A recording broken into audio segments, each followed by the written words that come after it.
broadcasting this to YouTube, or at least we will be in a moment.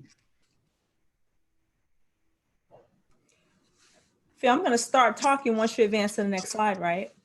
Well, you can start whenever you want to, because we are recording now. Okay. Hello, everyone. This is Kim Porter, Director of Community Development for the Village of Woodridge. And I'd like to thank you all for participating in the review of the applicant's response to the March 2nd, 2020 Plan Commission hearing. Next slide, Phil. So just an overview of today's presentation. All plans presented in this video have not yet been formally reviewed by staff. Staff will prepare a report and present to the Plan Commission on Monday, June 29th. The village has committed to offering multiple options for those who wish to provide comment to be entered into the record. After watching this video, you can email your comments to commentspc@vil.woodridge.il.us prior to noon on Monday, June 29th, or you can leave a voicemail with your comments by calling us at 630-719-4901 by noon on Monday, June 29th. Or the village is working on technology to allow members of the public to call in live to the June 29th meeting. Details will follow on the village website. And lastly, the village is also working on a way to safely permit in-person comment. Details will follow on their village website. And again, I'd like to thank you all for participating with us. In the room is only the Village of Woodridge staff, myself, Director of Community Development, Kim Porter, as well as Phil Green, planner, and the Cameron General Consulting team. Next slide. Project overview. The contract purchaser of the subject property, that will be Cameron General Contractors, Inc., is proposing to construct an all-inclusive resort-style community exclusively for adults 55 and over. The project, referred to as the Prairie Ridge Retirement Community, includes a 3-story, 178,362 square foot, 51 foot tall, independent living senior apartment development to house 130 units with the 44 garages and 119 service parking space. 44 garage stalls and 119 surface parking spaces. As proposed, Prairie Ridge will provide all-inclusive market rate apartments restricted to those ages 55 and older. The community will be professionally staffed 24 hours a day, 7 days a week, and feature live-in managers, concierge and valet services, weekly housekeeping for the individual dwelling units as well. Next slide, please. Project history to date. So on March 2nd, the Plan Commission held a public hearing to consider an application for a rezoning and preliminary plan unit development plan and plat. The public hearing was closed, but the Plan Commission's consideration was continued, subject to the following 4 items for the purpose of this presentation today. The applicant was to review how they would handle existing wells on the subject property. The Plan Commission wanted the applicant to further review the potential impact of traffic to and from the property.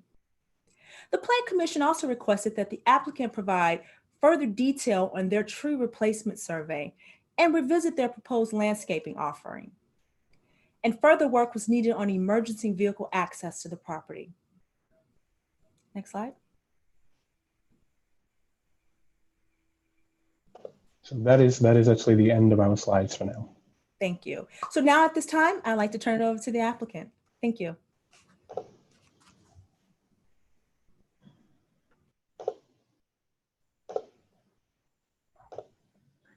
Okay, Alexa, I've just made you co-host. Feel free to share your screen. Okay, thank you. And Lenny, I don't know if you were speaking, but I think you need to turn yourself off of mute. Can you hear me? Thanks, Alexa. I want to thank Kim and Phil, the village administrator, and the village staff for its time and input with respect to this application. and the review and comments. My name is Lenny Asaro. I'm an attorney at Dinsmore & Scholl. I'm one of the attorneys of the firm who represents Cameron General Contractors with respect to the various applications that have been submitted and that it's pending before the Plan Commission. I just want to take an opportunity to introduce the applicant and the witnesses who are present today. One is Bob Lewis. He's the Director of Development of Cameron General Contractors, Inc., Resort Lifestyle Communities. Next is Payman Humayoni, engineer at Bowman Consulting. Next is Michael Young, Senior Traffic Engineer at Bowman Consulting. Next is Carlos Garcia, Principal Director of Transportation at Bowman Consulting. Dwight Kaiser of Kaiser and Vogren Design, and Katie Radowski of Kaiser and Vogren Design. Also present is Alexa Turney, who is a consultant engineer with Bowman Consulting. I'm going to provide just a general overview of what the applicant will be addressing and presenting in this continuation of the initial Plan Commission meeting. We will summarize the request that the applicant is seeking. Next, we will present responses to letters from the village staff. There's a letter from village staff dated May 29, 2020. Included in that letter was a reference to two other letters. One was a letter from James J. Bennis and Associates dated May 21, 2020, and a letter from V3 dated May 18, 2020. Both letters were authored by the village's engineering and traffic consultants. Beginning with the summary of the requested relief, the applicant seeks a rezoning from the DuPage County R3 residential district to the village's A2 residential district. Second, the applicant seeks an amendment to the village's comprehensive plan, future land use framework plan for the community commercial single-family residential land use designation to the multifamily residential medium density land use designation. Third, a special use permit for a planned unit development with the following deviations from the zoning regulations. A, section 9-5E-3F, an increase in the maximum building height from 35 feet to allow a 51-foot building. The next item requested relief is under section 9-5E-3G, seeking an increase to the maximum floor area ratio from 0.35 to 0.44. The next item has to do with section 9-10-2-1A, reduction from the required parking ratio of 1.5 per dwelling unit to 1.22 per dwelling unit. The next item is under section 9-13-7C. That is the elimination of the requirement of planting trees in the parkway. And then lastly,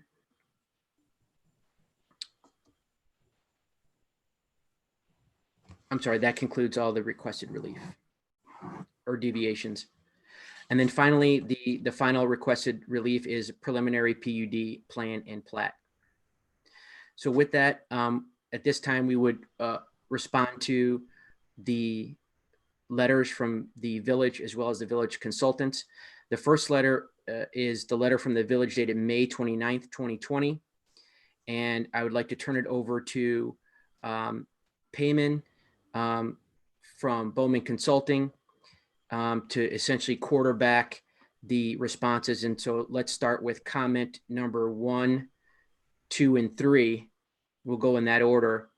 And I believe that the response to those comments will be addressed by Katie and Dwight. Yes, that's correct, Lenny. Thanks. Thank you. And Alexa, if you want to share our sheets. So comment number 1, to summarize, the village requires the tree preservation plan to be presented in both graphical and tabular formats. And for those trees set to remain, please provide details on protection to be employed during construction. So we have included a tree preservation plan as L0.1 in this submittal. We have also included the tabular data as a supplemental sheet. The trees shown on this sheet, the trees shown to be removed are highlighted in red for clarity. And the tree protection is also included on this sheet where the detailed information can be found on our detail sheets. Comment number 2, please clearly indicate the amount of landscaping being dedicated to meeting the tree replacement requirements and the landscaping being dedicated to meeting landscape yard requirements. Please note that the landscaping cannot be double counted. I can confirm that the landscape is not being double counted. As shown on the screen, L4.6, this is our tree replacement plan. The trees shown on this plan are not being counted towards other requirements. And the trees shown on this plan are only being counted towards the replacement requirements. Comment number 3, staff requests based on public comment that the applicant look at planting trees that complement or match those trees being removed as closely as possible. Based on the public comments, we have taken into consideration looking at revising some of the proposed plant material to some of what was existing on the site. However, you'll also find that some of the material still remained as we felt that it still did complement or match the existing environment. Some of the substitutions we did make, and Alexa, if you want to zoom in, if you can, just to the plant schedule. We have the Norway spruce is substituted for the Serbian spruce, the white oak is substituted for the pin oak, and there is a mix of wild black cherry and swamp white oak substituted for the American linden tree. And I think that covers it.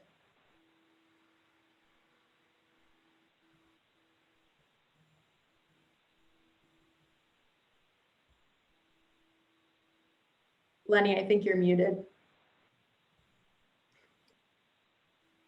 It's a habit. Thank you, Katie, for addressing comments 1, 2, and 3.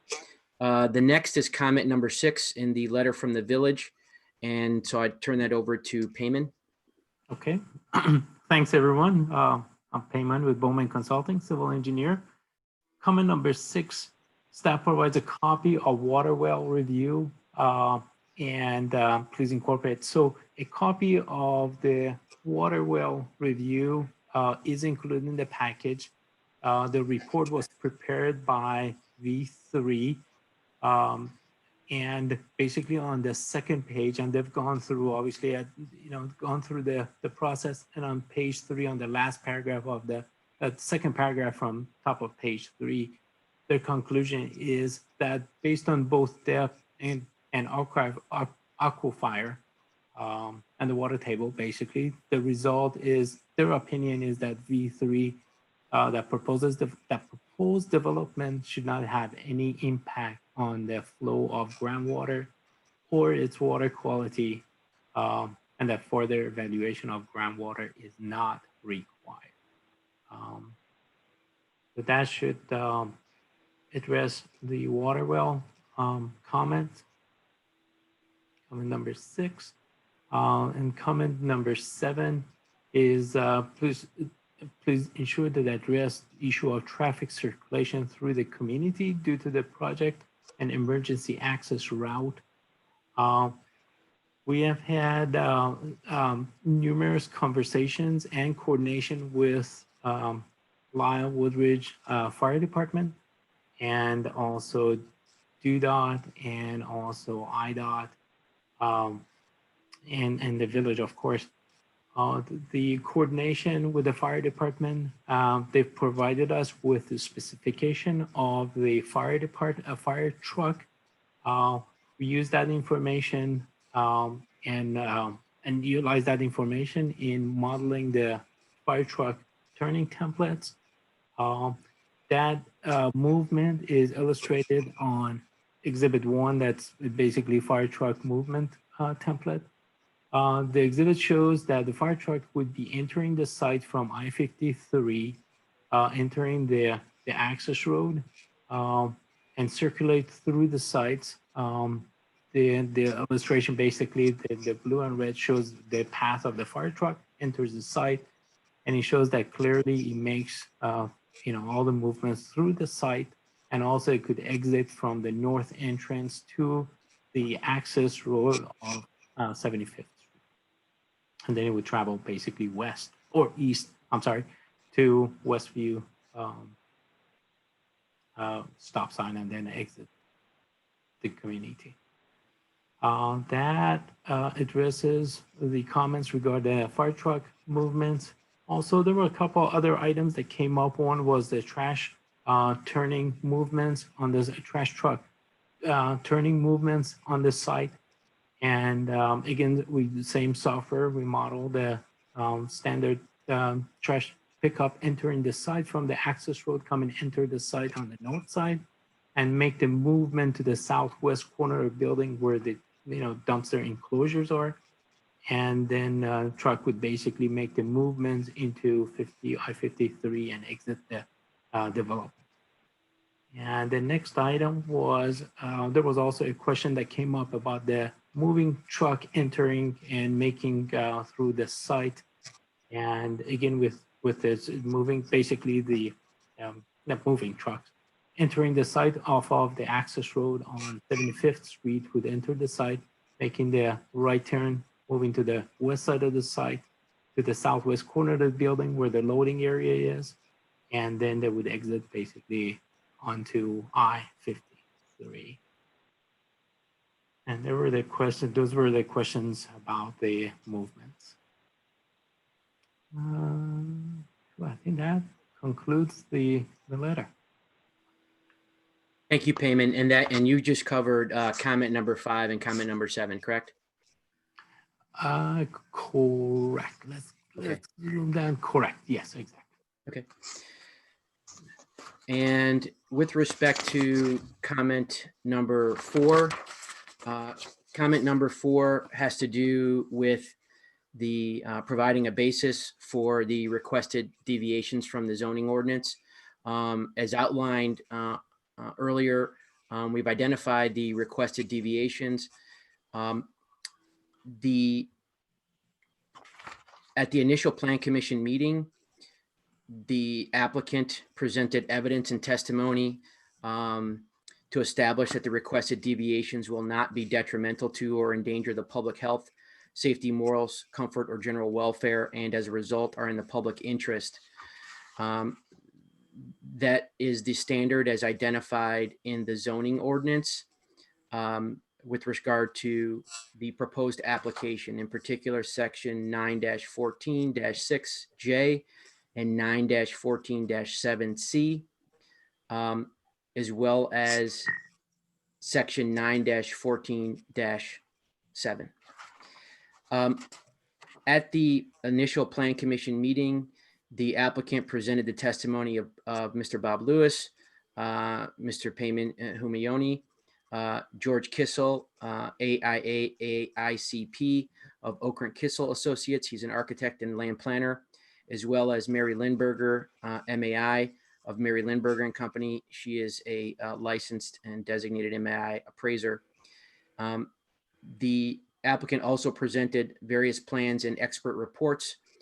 Number 1, the preliminary PUD plan, preliminary elevations, preliminary engineering plan, preliminary landscape plan, and preliminary traffic study, and revisions to such plans and reports based on feedback from the village and its independent engineering consultants, the fire district, Illinois Department of Transportation, the DuPage County Department of Transportation, the neighboring property owners, and the public.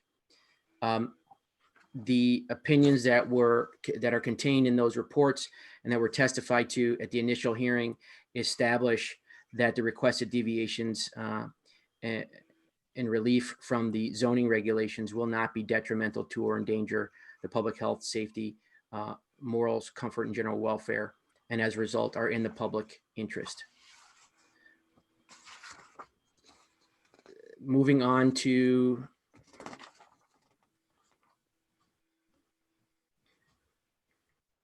comment number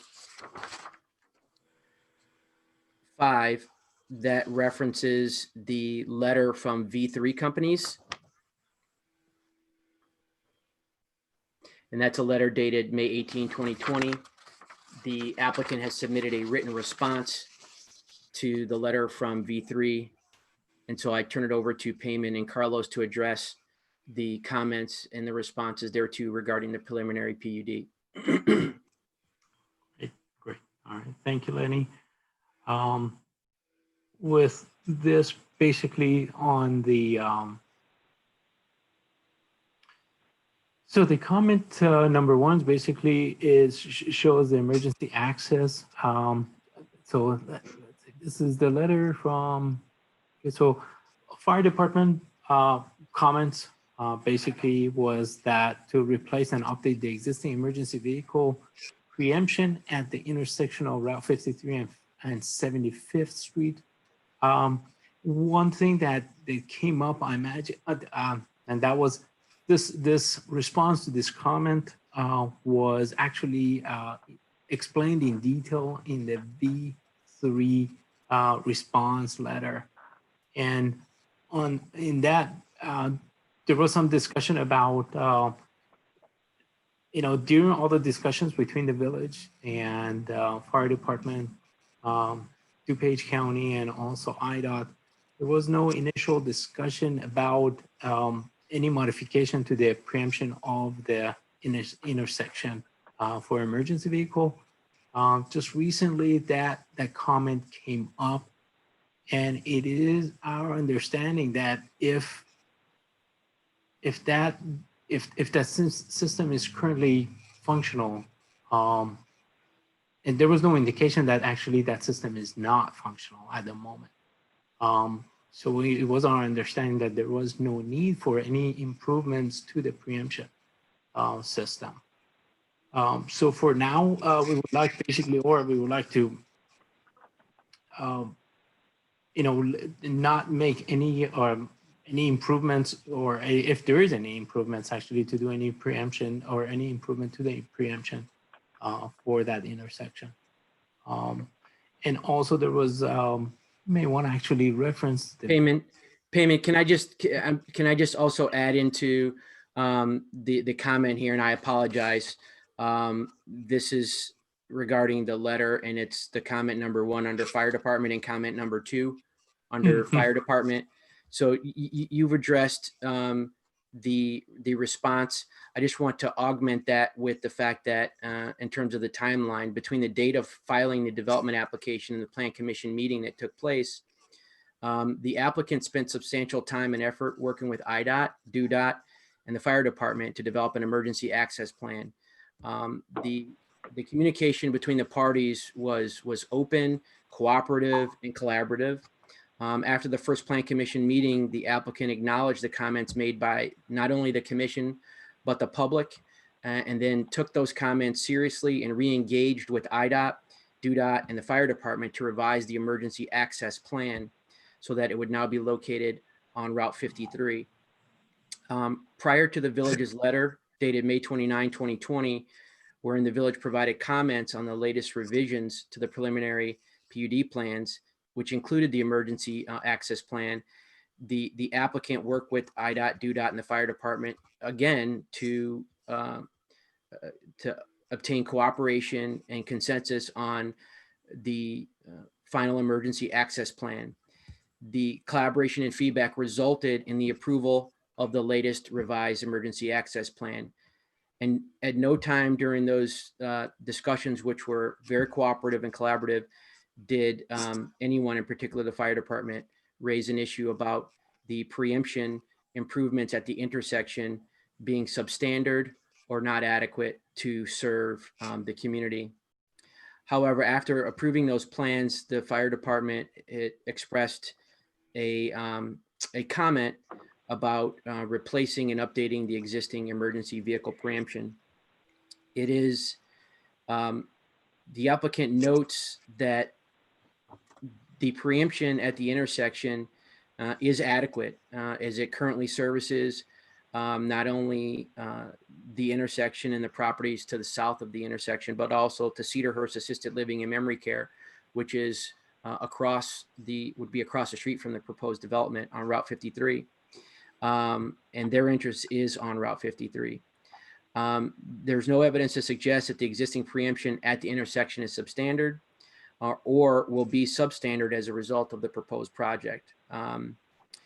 Furthermore, it would appear that there would be no basis to impose the entire financial burden of replacing the existing adequately operating preemption at the intersection by placing the burden of replacing it on the applicant. If an updated preemption system is desired by the fire department, then equity would be our respectful position that would require the cost be shared equally among the beneficiaries of such an improvement. And the comment also that we just shared, myself and Payman, regarding item number 1 carries over to item number 2. Item number 2 seeks the applicant to install an interconnected do not block driveway sign on Route 53 that's interconnected with the preemption, the emergency vehicle preemption at the intersection. The applicant is agreeable and happy to install a do not block sign at the emergency entrance on Route 53, but for the reasons as previously stated, does not believe that the interconnection with a replaced preemption is that there's a basis for it. So those are our responses to comments 1 and 2 in the letter from V3 regarding the fire department comments. So I turn it back over to you, Payman. Yes, thank you. So now going through the traffic review comments. At this point, we'll turn that over to Carlos and Michael to go over the TIA comments. Perfect, thank you. So we work closely with V3 companies and the additional company that provided a most recent study, James Bannis and Associates.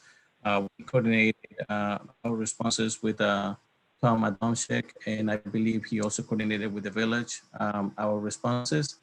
And at this moment, I'd like to allow Michael to describe the responses. Thanks, Carlos.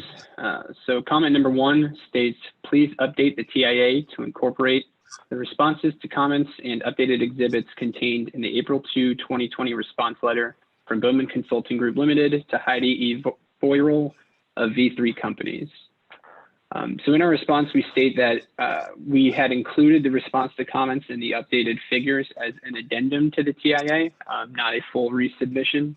The context to that is V3 Companies in their review had agreed that the results of our capacity analysis of our traffic analysis were sound, and they were not requesting any changes to our traffic analysis. Therefore, because they agreed with the results of our traffic analysis, it's a little uncommon to request a full resubmission of the TIA. We coordinated directly with V3 to include the revised traffic volume figures they were requesting as an addendum.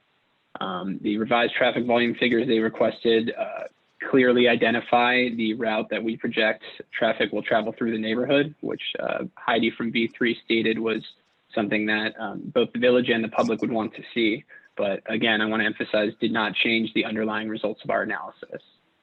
Therefore, we propose to package the 2 items together, the original TIA with the analysis unchanged and the addendum with the updated figures in the response to comments. And we will submit that revised package to the Village of Woodridge for clarification and clerical purposes, just to ensure that both documents are always together and that all pertinent traffic information is easily accessible and organized.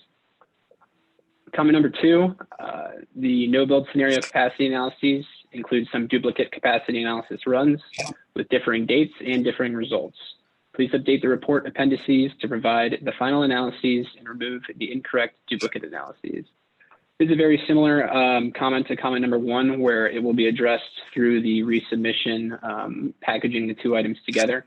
It's a little extraneous erroneous analysis that was included from one of the previous versions of the traffic study that will be removed. But again, I want to emphasize comment number 2 in no way changes the underlying results and conclusions of the original study. And comment number 3 states, recently the proposed development plan for lots 2 and 3 at the Cedarhurst development was revised from retail use to medical office building. Please request from the village the new Cedarhurst development medical office traffic projections and update the Prairie Ridge TIA analyses and report to incorporate the plan change and land use at Cedarhurst. As Carlos mentioned, this comment was closely coordinated with Mr. Thomas Adamczyk from James J. Bennison Associates, who then passed on our coordination to the Village of Woodridge and responded to us that our approach was deemed acceptable. It was agreed that to satisfy this comment, instead, in lieu of a resubmission of the TIA, Bowman would prepare a trip generation comparison memorandum that demonstrates that the trips associated with the new proposed land use referenced in the comment, the medical office building, are actually fewer than what was included in the original TIA, which was a retail portion along with the restaurant. This would, to give a little context, a little more context to this response, the original Cedarhurst development traffic that was included in the TIA, as I had mentioned, included a fast food restaurant and a drugstore. And the new proposed office, which is medical office, is expected to generate far fewer trips. This means that in our analysis, the Cedarhurst traffic volumes that were included were much higher on the roadways than what would be expected upon construction and in the real world once the development is built. Therefore, the analysis that we have included in the original study, along with the associated conclusions of that analysis, which were that our proposed development will not have a negative impact on the roadway network, are sound, and not only sound but conservative, because we were actually including traffic projections higher than what would be expected with this redevelopment at Cedarhurst. So again, this was closely coordinated with Mr. Adamczyk, who let us know the Village of Woodridge was amenable to this approach and found it acceptable. And with that, I'll pass it back on to Payman for the preliminary site plan comments. Okay, great. Thank you, Michael and Carlos. Appreciate it.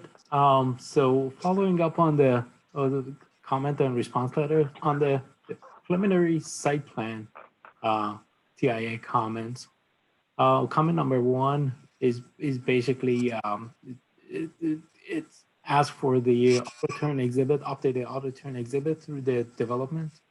And this was pretty much the response that provided previously for the fire truck and also trash pickup and then moving truck through the sites. As I mentioned before, we have coordination with the fire department, and the fire truck movement was in accordance with their specification, and then also with the trash pickup and also moving trucks. And those 3 exhibits are included in the submittal package.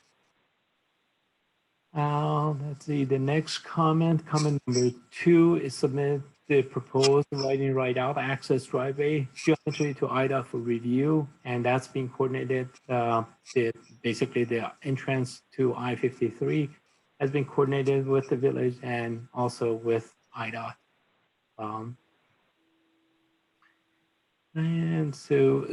And that basically that exhibit shows. So there's a proposed island pork chop, at the entrance, and we have also widened the exit portion of the entrance to 24 feet, and that is wide enough for not only our guests to exit the site, but also the resident to exit the site, but also wide enough for the fire truck to enter the site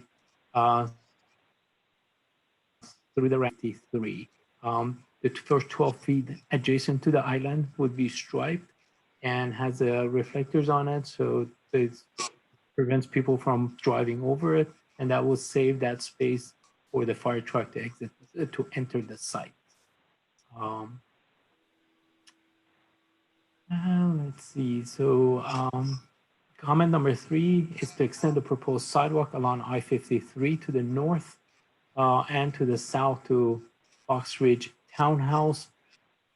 On the basically on I-53, we added the sidewalk that's alongside. It's basically frontage of our property along I-53. So from the entrance, the sidewalk will go all the way north to just basically along the frontage of the property, and it would go through the pork chop and also extend it south to our southern property, along our southern property corner, up to the southern property corner.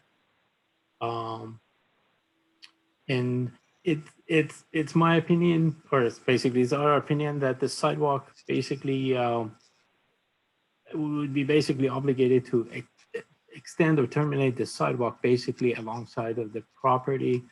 And that's basically where we extend it to. The next comment is identify the ADA accessible route on the site to the public right of way. The updated plan, so we updated the plan that shows the access from the building, and the designation is marked by line type, that's basically dotted line type, and that has been added to the legend with a symbol that basically is dotted, and that pathway on the plan is basically highlighted on the plan from the front of the building into the handicap parking spaces, and then north all the way to the sidewalk alongside of the public right of way, and also same pattern from the south side of the building and extends all the way to right of way of I-53.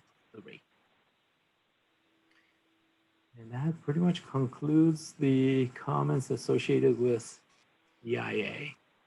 And with that, I'll pass that to Lenny. Thank you, Payman. So that concludes the responses to the letter from V3 dated May 18, 2020. Next is the response to the letter from James J. Bennison Associates dated May 21, 2020.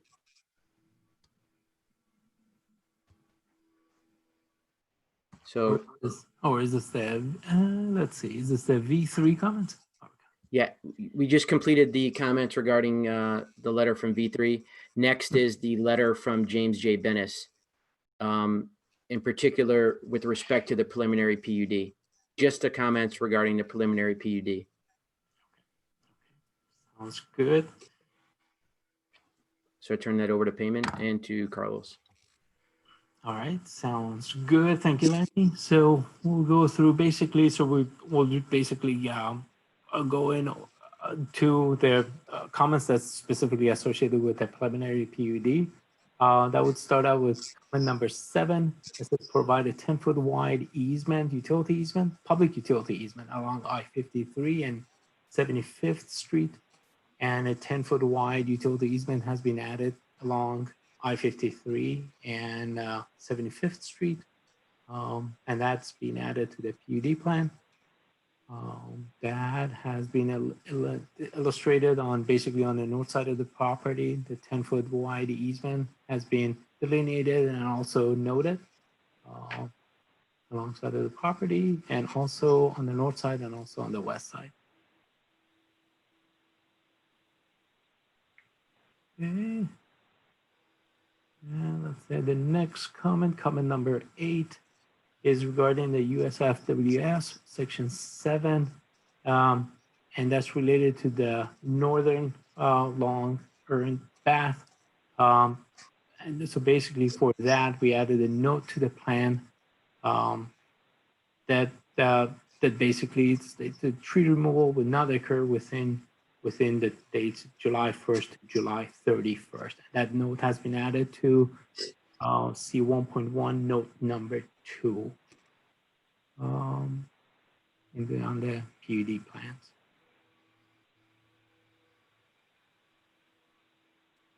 Okay, the next comment, number 9, or are we basically going to, yes, so next comment. So existing conditions, so comment number 6 is survey note number 7 was basically referencing that there was no wetland, but wetland has been delineated. So that note has been updated on sheet C1.1. And it basically was referenced that when and how it was delineated.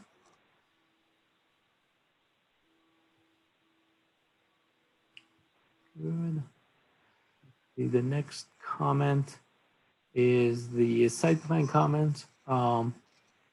that the emergency vehicle from a fire station to Woodridge Drive on 7th is not sufficient access not to provide on the West 75th Street. Basically on, again, with the coordination with village and also fire department and DuPage County, the comment was basically the existing access road currently is about 17.5 feet wide. So on the plan, we proposed or showed delineated that the existing access road will be widened from 17.5 feet to 24 feet wide. And also it would extend all the way from our north entrance to Westview intersection, or basically right to the stop sign, basically. In addition to that, the sidewalk will be extended. And in addition to that, also the temporary cul-de-sac, or actually not temporary, but a full cul-de-sac has been added for vehicle turnaround right at the north entrance. And the next comment is include the improvement required for a DUOT in connection to 75th Street and IDOT work on the I-53. Please note that IDOT will likely not to allow retaining wall within the IDOT right of way and also over the sanitary sewer and water main. So at the west entrance, we proposed or we added the 5-foot sidewalk as it was requested along the west side of the site, from the entrance all the way to the northwest corner of our property, and also to the southwest corner, basically along the frontage of our site.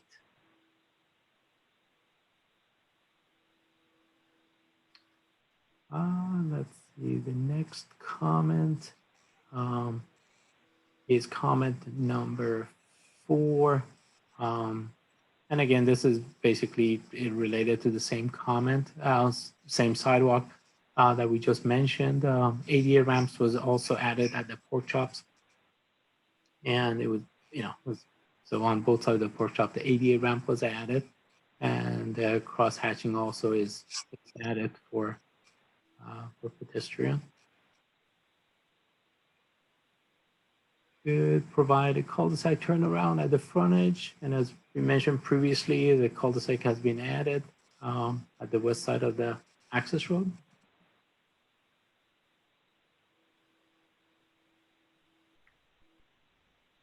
Let's see, the next item is basically was a new comment, the frontage widening to the full depth. We had discussion about extending obviously the existing access road from 17.5 feet to 24 foot. This the full depth would be associated with the 6.5 foot widening going from 17.5 foot to 24 feet. Not the entire, not redoing the entire access road, and that was discussed with the village. And we would be basically matching the existing access pavement section. Comment number 22, adjust I-53 southbound exit to 2 lanes. And as basically previously we mentioned, the exit lane from our site onto I-53 was widened to 24 feet wide. And basically the first 12 feet or the northern 12 feet would be for our residents to exit the site. And then the southern 12 feet would be cross-hatched, and it would have a reflectors between the, between the 2 lanes. And the southern 12 foot would be reserved for the emergency vehicle to enter the site from I-53. Let's see, the next comment is grading and drainage. And basically for the label basin numbers and the normal water level and high water level. And this information has been added to the detention facility. And there was also discussion about removing the gabion baskets, which are not preferred in the detention ponds within the village requirements. Typically, retaining wall will be revised. So we have updated the detention facilities and removed the gabion walls and replaced it with basically gravity wall within the pond area. And this was discussion with the village engineer and also V3. So gabion walls have been removed. Normal water surface elevation has been added to the ponds per requested, and that was in the mineral basin must be accessed. So the basin design must allow access to the bottom. One other thing we added to the plan per the comments was we provided access from the site to the detention facility. And as Alexa is highlighting, basically is one would be on the east side that access the southern ponds basically would enter from the east pond and then across the east pond and between the two ponds and into the middle pond. And same applies to our furthest west pond. The access to the pond will be provided by the, as it's highlighted, basically from the access road into the detention facility.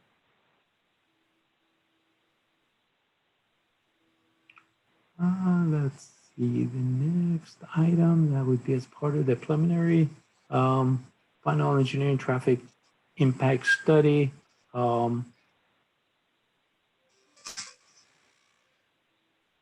Carlos, would you want to take a look at? So basically on the, actually on this one, so this one was, there was a discussion with DOT and initially obviously going back and forth a few times with DOT as part of the emergency access to the site, the intermediate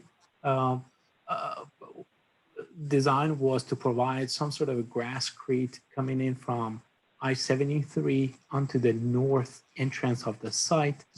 And this comments basically requesting that that grasscrete portion will be to be removed. And the plan has been updated that that portion of the grasscrete has been removed and the turnaround has been provided on the access road of 75th Street.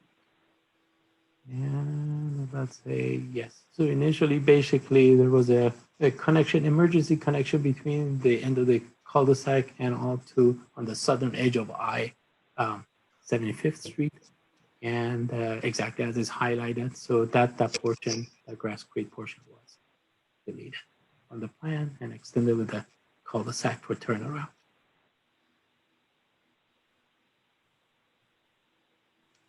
Next item is the, let's see, 75th Street Service Road appears to be approximately 17 to 18 feet wide.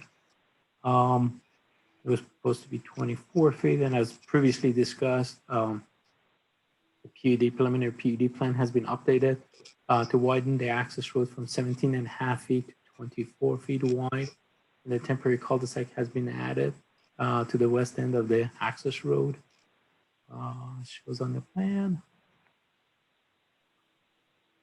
And yes, and that basically the widen extend all the way from our north entrance all the way to Westview at the stop sign.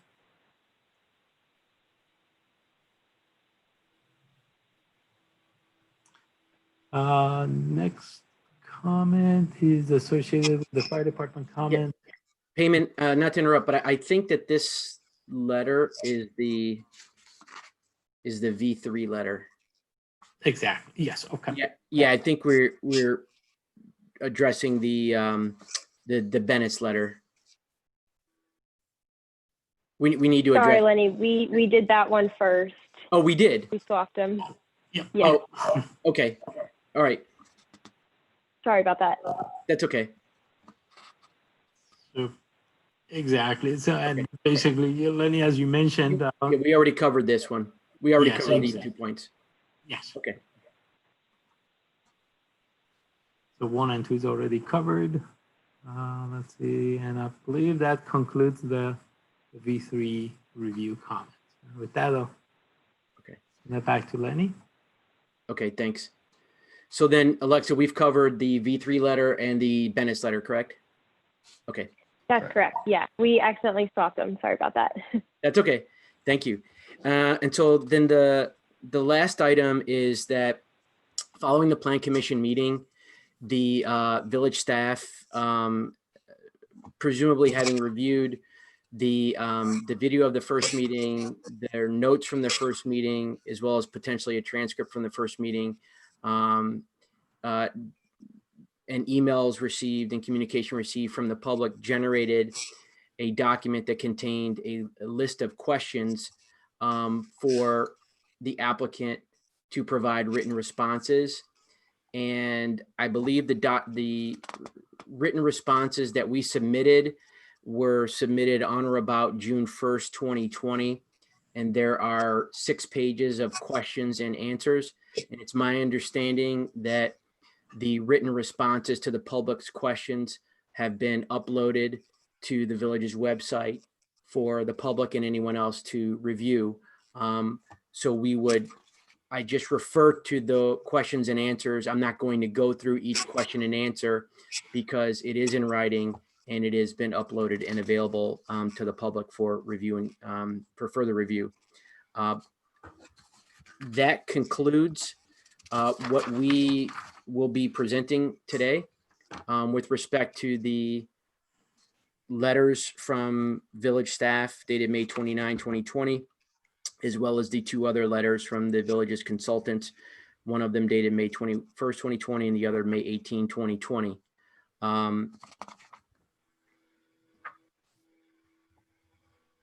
That is all that we have to present today. I would like to thank the applicant's development team for providing a very robust presentation with respect to your responses to the Plan Commission's questions and or comments at the last Plan Commission meeting.